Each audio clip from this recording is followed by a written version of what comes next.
E aí pessoal, tudo bom? Sejam bem-vindos a mais um Palanca Code.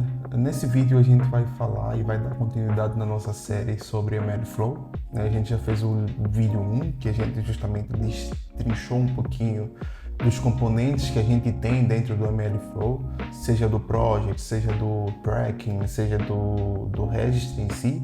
E aqui a gente vai começar a focar em cada um. Nos próximos vídeos provavelmente a gente vai focar em cada um. Eu vou dividir exatamente esse vídeo provavelmente em 3 ou 4 partes, que é basicamente o que é o MLflow Tracking, por que você tem que utilizar e um exemplo dummy de como a gente conseguiria colocar isso em prática em um código, beleza? Bom, bora lá então pro vídeo. O que acontece? Quando a gente fala sobre MLflow Tracking, o que vem na sua cabeça? Bom, tracking é meio que criar um rastreio, né? Conseguir, de certa forma, fazer um lineage de como os meus experimentos estão evoluindo.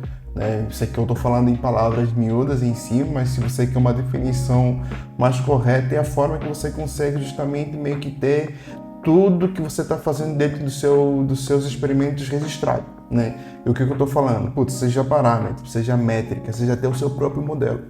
E você até consegue fazer comparações entre os experimentos e ver, putz, por que esse experimento se comportou de tal jeito, por que o experimento X se comportou de tal jeito. Você consegue fazer essa comparação dentro do MLflow e ver quais parâmetros você conseguiu imputar de formas diferentes para dar o resultado que você esperava ou que você não esperava.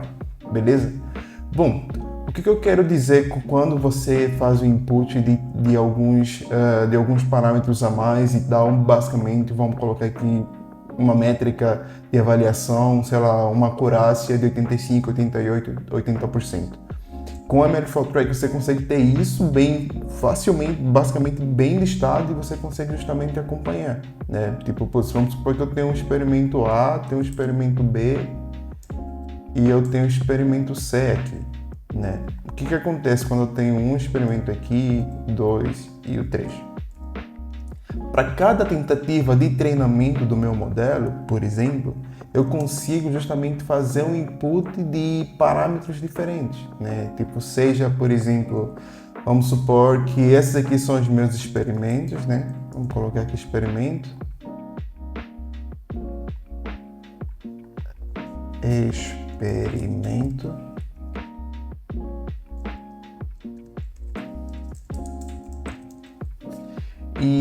E aqui justamente a gente vai colocar as métricas, né? Tipo, o que eu quero dizer? Putz, vamos supor que eu esteja lidando com learning rate, né? Que tipo, é basicamente a taxa como o modelo vai se ajustar para conseguir fazer o seu treinamento, por exemplo. Se eu colocar um é difícil essa palavra, learning rate, aqui, vamos supor de 0.01, vamos colocar um outro oh my god, learning rate de 0.05 e a gente coloca, sei lá, um de 0.1, beleza? Bom, o que eu quero dizer quando a gente tem um LR, acho que é mais fácil falar desse jeito, tem um LR nesses formatos para diferentes experimentos, tá? Eu acho que melhor organizar dessa forma aqui. A gente vai ter o experimento 1, 2 e o 3. E a gente vai ter basicamente aqui a nossa coluna de experimento, a gente vai ter a nossa coluna aqui de LR, beleza? Acho que é melhor também eu dividir de um jeito diferente, né? Vamos colocar aqui dessa forma aqui, ó. Fica mais fácil. Aqui eu tinha colocado 001, eu tinha colocado 005 e aqui eu tinha colocado 01. E aí, tal como eu disse sobre o nosso método de avaliação ou a nossa métrica de avaliação, que a gente vai falar justamente da acurácia aqui, vamos supor que no modelo ele deu 85%, no outro modelo ele deu 88%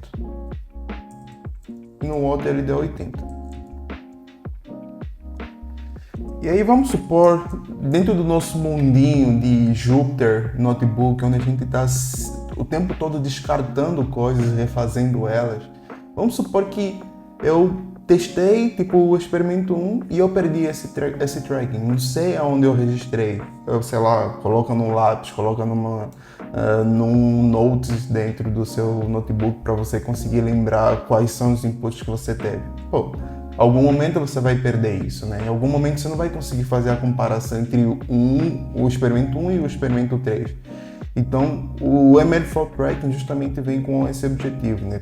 Por isso que você deve usar, é você conseguir justamente ter todas essas métricas, todas essas bases já registradas e você conseguir reutilizá-las depois ou até mesmo justamente reutilizá-las e treiná-las novamente, né? Tipo, putz, chegou basicamente dados novos em si e eu preciso justamente melhorar a acurácia do meu modelo. Pô, eu tenho um experimento XYZ que na altura me serviu muito bem, eu posso reutilizar e justamente fazer um improve em cima dele, né? Não em cima deles, gerar um outro experimento com base nas métricas passadas, né? Tipo, do experimento passado. Fechou? Bom, feito isso, eu acho que deve ter ficado muito claro, né, o que eu quero dizer com o MLflow Tracking. E agora eu vou escrever basicamente algumas linhas de código aqui para a gente conseguir ver como é esse cara funcionando, de fato, beleza? Bom, então o que a gente vai fazer aqui? Eu vou abrir aqui o meu VS Code, deixa eu ver, acho que eu já tenho ele aberto. Beleza, deixa eu arrastar ele para cá, um instante. Aqui, ó, fechou. Tendo em vista que a gente já tenha criado alguma env e tal, eu não vou ensinar aqui. Deixa eu mostrar como é que eu criei. Acho que fica mais fácil. Esse aqui é o comando que eu utilizei para poder criar minha env e tal. Depois disso, você dá um source activate na sua env. E depois disso, você dá um pip install no MLflow. Eu já tenho ele instalado, então ele não vai fazer nada disso. Fechou? Bom, qual é o nosso objetivo então aqui? É conseguir justamente criar um experimento dentro do MLflow, beleza? Qual é a primeira coisa que a gente vai fazer? Como um bom programador preguiçoso de Python, estou falando isso porque eu sou programador Python e tal. Então, quando a gente faz justamente o import do MLflow, a gente já carrega com ela basicamente todos os métodos que a gente consegue utilizar para conseguir fazer esse log desse experimento. Eu não vou setar, por exemplo, o nome do meu experimento, isso vai ficar para o segundo exemplo, mas o que eu preciso fazer então? Vai ser mlflow. Na verdade eu preciso abrir, né, tipo uma threadzinha, vai ser mlflow. Start run. Eu acho que eu vou ter que desligar aqui o help do Copilot, tá? Isso vai ficar para o próximo vídeo. Mas ela aqui já está dando basicamente o que eu queria fazer. Tá? Mas eu vou digitar justamente para a gente ter meio que uma memória muscularzinha aqui. Vai ser log param, beleza? E aí o que eu vou fazer? Para o nosso primeiro parâmetro aqui, vai ser o learning rate, tá? Learning rate. O que ele vai receber? Vai receber justamente o 0,1. E aí, o nosso próximo log param do MLflow vai ser justamente, vamos colocar aqui épocas, acho que é interessante, epochs. E aí vamos colocar 10 épocas para esse nosso modelozinho, beleza? E o próximo que a gente vai fazer é basicamente a nossa acuráciazinha, beleza? Lembrando que eu não estou treinando o modelo aqui necessariamente, eu apenas estou fazendo o registro de alguns parâmetros, tá?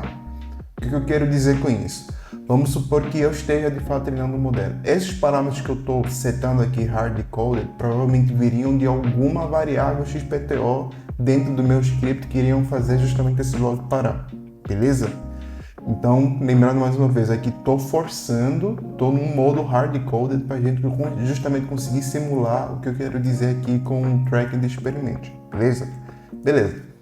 O próximo não vai ser um parâmetro, vai ser sim uma métrica, beleza? E vai ser o quê? A acurácia. E aí, vamos supor que o nosso modelo ele treinou de um jeito razoável. Razoável para bom, tá? 85, que tá bom pra caramba. Quando eu for rodar esse cara, o que vai acontecer? Primeira coisa, eu preciso subir o server do MLflow, beleza? Que é a UIzinha que a gente vai ter aqui. Primeira coisa que a gente vai ter que fazer então é justamente navegar até a folder onde está o meu projeto, beleza? Vai ser então cd, beleza? E aí o que eu vou fazer? Vou dar um search activate aqui na minha env e vou dar um MLflow UI. Então o que ele vai fazer aqui? Ele vai subir o meu server, tá? Beleza, subiu. Então, se eu for, por exemplo, lá para dentro do meu, qual é o nome disso? Do meu Chrome, vou passar aqui para a próxima tela. Se eu for para a tela lá do meu Chrome e acessar, basicamente, o MLflow, você vai ver que ele não tem nenhum experimento aqui setado, beleza? Não tem logado nada. Basicamente, tem experimento, que é o experimento default, mas não tem nenhum parâmetro logado, beleza? O que vai acontecer? Quando eu estou fazendo isso, eu estou falando, ó, você vai usar o experimento default que já está criado, tá? Eu não quero que você utilize um outro. O que a gente vai fazer aqui? Vai dar um Python MLflow track. Beleza. O que ele vai fazer aqui? Bom, putz, eu consegui fazer o log do meu experimento, e se eu voltar lá para o MLflow e dar um refresh na tela, o que vai acontecer? Tá aqui, ó. O meu experimento está logado. Então, por exemplo, quando eu abrir esse experimento, o que ele vai fazer? Ó, esses aqui são os parâmetros que eu acabei utilizando, justamente, que eu acabei logando, e essa aqui é a acurácia como métrica, tá? E aqui eu vou ter justamente, por exemplo, vai ter alguns artefatos e tal, e aqui vai ter basicamente a métrica do modelo, ele vai falar justamente o arquivo Python que eu acabei utilizando, que foi o MLflowTracking.py. Em alguns modelos, ou melhor, em alguns cenários, você consegue justamente empacotar tudo, que eu vou falar em alguns vídeos mais pra frente sobre isso, tá bom? E você consegue empacotar tudo, seja environment, seja basicamente o arquivo, seja o dado que você acabou treinando, você consegue justamente subir isso tudo como artefato, beleza? Não como um parâmetro, fechou? Bom, feito isso, vamos supor, pô, Manilson, eu tô trabalhando numa equipe de 20 pessoas, e cada pessoa tá treinando modelos. Nem todo mundo vai ter que escrever justamente no experimento default. Como é que eu faço para setar o nome desse meu modelo? Né? O nome do modelo não, o nome do meu experimento. Simples. Você vai pegar aqui mlflow.setExperiment e aqui você fala, ó, meu primeiro experimento. O que vai acontecer se eu executar esse cara aqui novamente? Ele vai falar, ó, eu notei que esse nome não existe no meu experimento e eu vou criar um novo, beleza? O que ele faz? Se a gente chegar lá, aqui, tá aqui, ó, meu experimento. E tá criado. Lembra que eu não troquei nada de parâmetro, não troquei nada. Se eu for voltar e executar novamente, o que vai acontecer? Ele justamente nem vai justamente dar aquele warning novamente e vai criar basicamente um log novo, né, para os parâmetros que eu acabei criando. E aqui eu consigo selecionar, por exemplo, chegar aqui e fazer a comparação e ver o que eu mudei de um para o outro e tal. E aí isso vai ficar para os próximos vídeos, para a gente ir mais no detalhe, pegar cada run que eu fiz, conseguir comparar elas e ver o que aconteceu, tá? O que tem de melhoria, o que não teve. Aqui ele não vai falar nada porque são as mesmas métricas. Acho que eu posso até voltar aqui e mudar um pouquinho. Vamos colocar aqui 90, vamos colocar aqui, sei lá, 05, vamos colocar 01, e aqui a gente coloca a época, sei lá, 5, por exemplo.